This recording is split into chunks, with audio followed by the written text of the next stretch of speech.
What's going on, guys? Welcome to the video. Obviously, if you're here, you've seen the description. Yeah, is it worth building a death cart? There's a few videos out on this topic. Maybe I cover something they don't. Maybe they cover something I don't. This is just what I think, and yeah, hopefully you guys enjoy it. If we're just gonna sit here and talk about it, we're not gonna get into the points, so let's do it. Alright, so first things first, we got our list right here, and yes, that is written on a chunk of the Miata right there. 1, which I fucked up, alright. 7, research should be number 1, so we'll just stick with number 1 being number 1, but that's your biggest key. Come on, iPhone, work with me here. That's your biggest key thing. I'll say is my beer in the way. Biggest key thing, research. If you don't do your research, and by research I mean taking pictures of how people cut theirs up, what price range they were looking for, what you need to look for in the full car before you buy it, otherwise you end up with a piece of shit like mine that's got crushed frame rails and a giant gaping hole right there that you gotta fix. Research. You're gonna want to save every single picture you possibly can, whether it's a Corvette cart, Miata cart, whatever cart. Save pictures, because pictures are your best friend once you start cutting. You're gonna want to be able to look immediately into your, and I would put it in a album of its own in your phone. Just set it as death cart pictures. Save every picture that you screenshot, possible on that, because you're gonna be wanting to know about certain cuts in here. You don't want to cut too deep here. You're going to want to see how they did it right here. Don't mind that. Yes, I did cut a little deep. That's, I guess, common on Miata cuts. As far as shortening this outer piece up, we'll just weld that up. It'll be fine. There's multiple different things you're going to want to know along the way. Where wiring's at, all that. So keep that in mind. Actual number 1, find a car. Finding a car is definitely... Hold on. Definitely going to be the biggest part. Miatas are actually kind of hard to find for a good price. Obviously, you're not going to go out and cart. Most likely, you're not going to go out and cart out a nice Miata. That's why you would, and well, at least I would, just look for one that's got a little bit of rust. My car's pretty solid except for the floor pan. It sat in a barn for years. It doesn't run. Still doesn't run. It's another thing, too. I wouldn't buy a car that doesn't run, because then you're just making more work for yourself altogether. But I got mine for a sweet deal, so I'm not complaining. Once you find the car and you got your research, you're ready for good old step 3. Or 2, actually. I'm already fucking tripping. Location. Alright, so location. You're going to need a location to do this. This build here started out in my mom and dad's neighbor's driveway. Super cool. She let me do everything. She never kicked me out or anything. I was just tired of working on a car in a driveway. It sucked. Completely sucked. If that's something you want to do and you don't care, go for it. I do not. So one of my buddies was cool enough. He's got this 2-car garage with a divider wall right here, right there, and we got this AC unit just put in. I got a brand new garage door right there that I'm gonna be putting in here soon. We're gonna be decent. We're gonna have a somewhat okay location to do this. That's one big thing you gotta think about, is where are you gonna do this at? And yes, it is very, very loud. The whole process, I mean, you're cutting metal, and it's sheet metal, so you can only imagine it's loud. So hopefully your neighbors don't get too pissed off. So proper tools. Oh yeah, proper tools. That's a big one here. I don't have that many tools. I'm working with literally basic ass tools. So your basic tools you're gonna need, obviously, ratchets, like just a ratchet socket set, impact, very useful, breaker bar. My car actually didn't fight me too much. I haven't had a single bolt really fight me except for the seat bolts.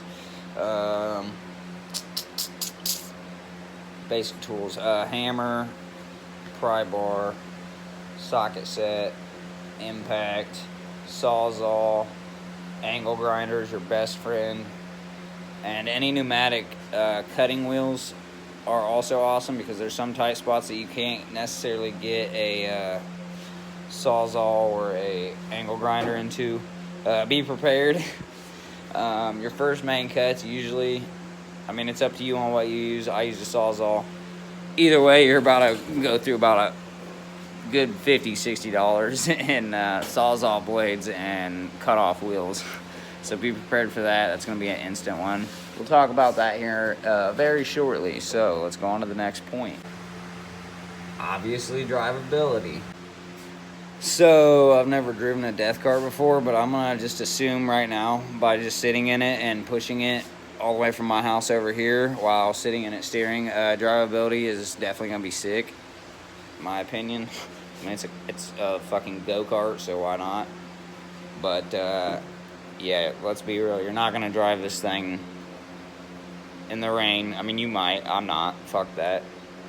I'm putting way too much time and effort into this car. It is, in my opinion, not going in the rain. I don't want it just seeing it in the elements except for nice. So drivability, you gotta think about rain, cold. It's literally just a car to have fun with when it's nice out. Maybe go get some ice cream or something, hang out the guys type shit, take it to a fucking car show, drift it, whatever, you know. Short point there. Alright, so apparently I was asleep at the wheel when I wrote that one, so don't worry about 5. We'll call this, don't you do it. We'll call this one 5, budget. Now you gotta think about how much money you got. Me, I'm not rich, obviously. I just said I don't have the tools.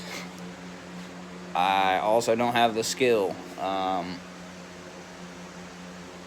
Yeah, so I'm basically just going as it goes. Every time I get a little bit of money, put it off, it goes into the car. So far, I haven't had to spend any money on the car. It's all just been in cutting equipment and my own time. So that's going to be a major bit of the process to even get it to where you can even start building a cage and it looking half-ass nice. There are some carts out there that I've seen that, yeah, you can tell they didn't really have a plan. They just started hacking. As long as they're having fun, who cares? I'm not down on them at all. I'm just saying. If you're trying to build a sick one, something you want people to admire and not just laugh at, then yeah, you're gonna want, you know,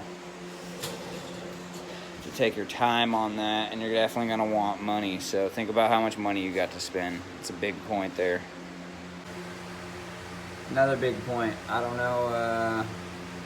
Let's turn it around this time. I don't know how many of you have really built cars, but this project definitely requires some determination. It'll piss you off a lot if I'm being 100% correct with this. I don't know what I'm doing. I don't have the money. I don't have the tools. So yeah, you know, it's definitely work on it for about an hour and just get tired of working on it. But know that the next day I'm gonna go out and work on it again. And as long as you're determined and keep going, and you know, just have some friends around. Having friends around is always a big thing. You always want, you know, working on cars by yourself is boring as fuck. Let's face it. So determination is gonna be your big factor here. Yeah, I mean, there ain't really much to talk about on that. It's obviously just determination.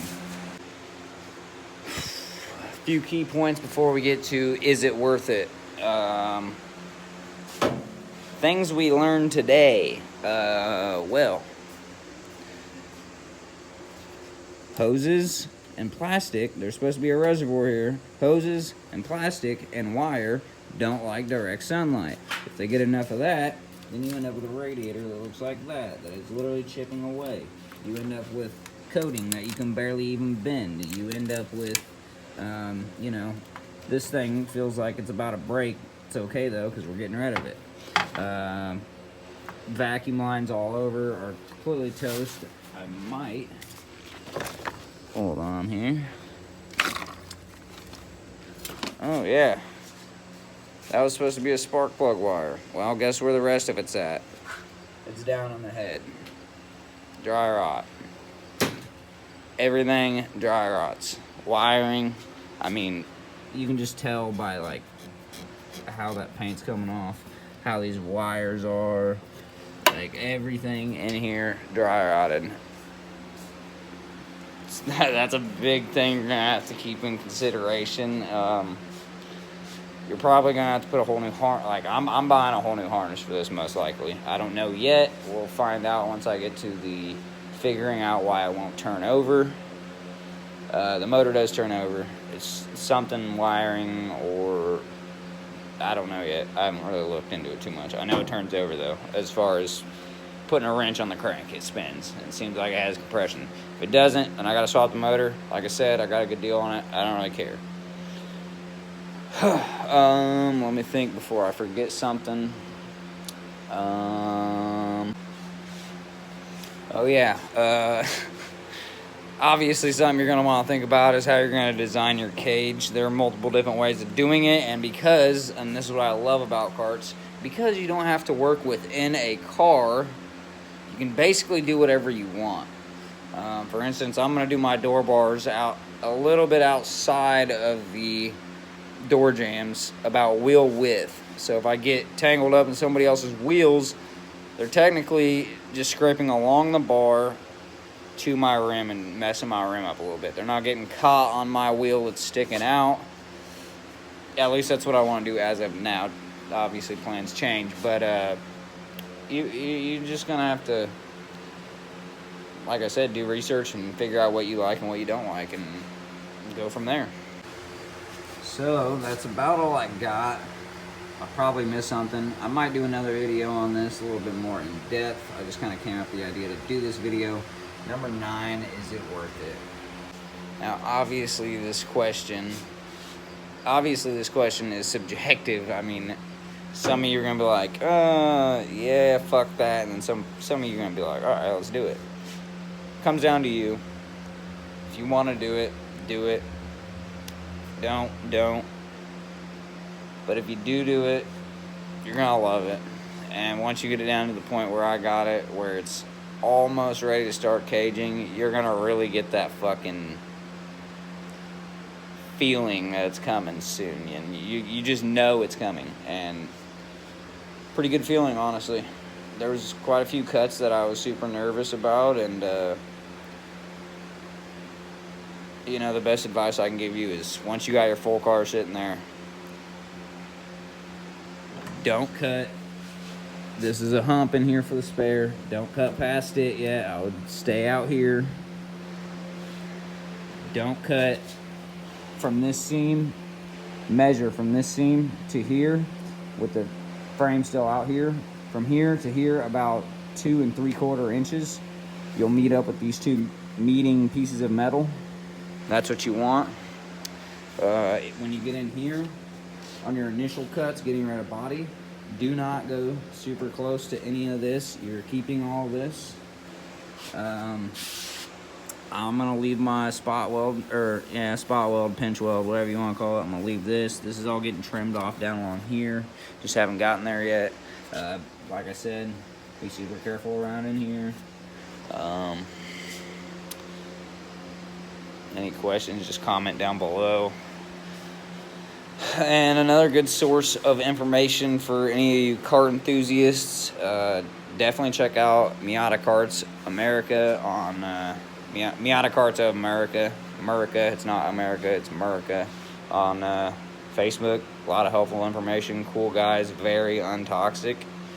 I've learned a lot from those guys, so check it out. If you guys want to see more, let me know. I'll make another video. I'm not very good at this, but hey, we'll figure it out, alright? So, hope you guys enjoyed the video. See you later. Peace.